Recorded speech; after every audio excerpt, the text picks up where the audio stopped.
Assalamualaikum warahmatullahi wabarakatuh. Perkenalkan, nama saya Nisa Cahyati Azhari dari kelas manajemen 402. Di sini saya akan menjelaskan materi tentang peran teknologi digital dan vintage dalam efisiensi manajemen operasional perbankan.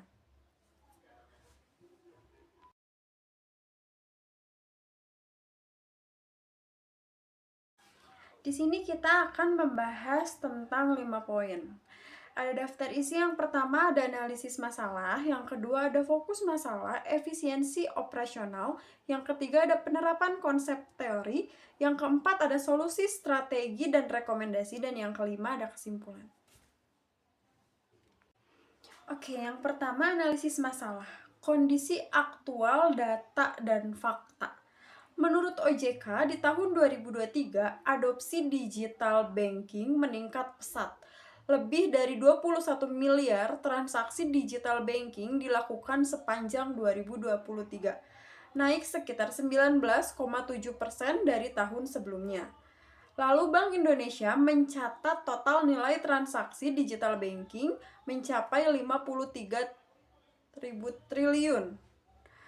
Vintage lending tumbuh pesat, terutama sektor P2P, lending dan pembayaran atau biasanya kita sebutnya QRIS ya.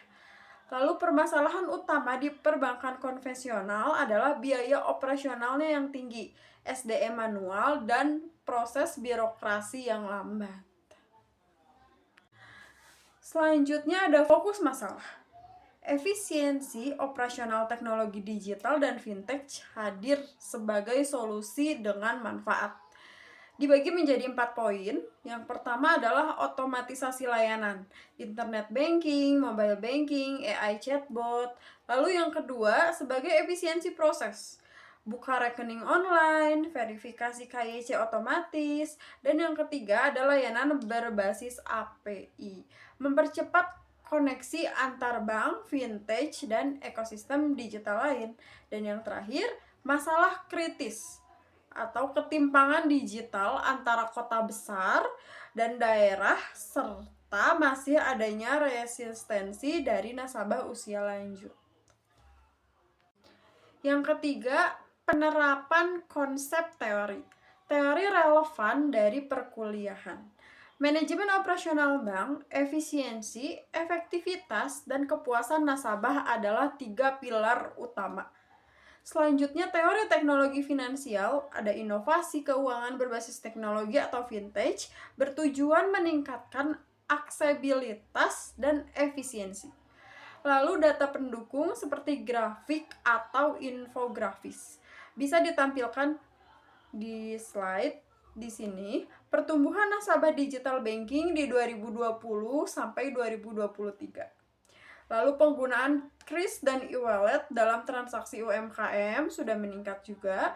Penurunan biaya operasional bank setelah adopsi digital. Misal, BRI menghemat kurang lebih di 300 miliar per tahun dari digitalisasi. Selanjutnya ada strategi untuk bank.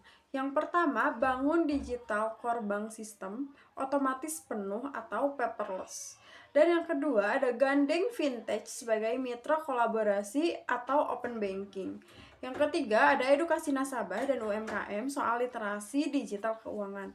Yang keempat, ada rekomendasi pemerintah atau OJK. Yang kelima, ada dorongan pemerintahan infrastruktur digital.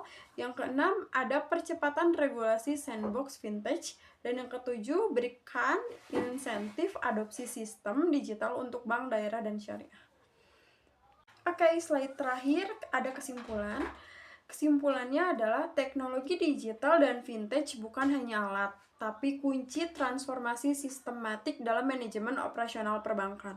Dengan mengoptimalkan digitalisasi, bank dapat mengurangi biaya, mempercepat layanan, dan menjangkau masyarakat lebih luas.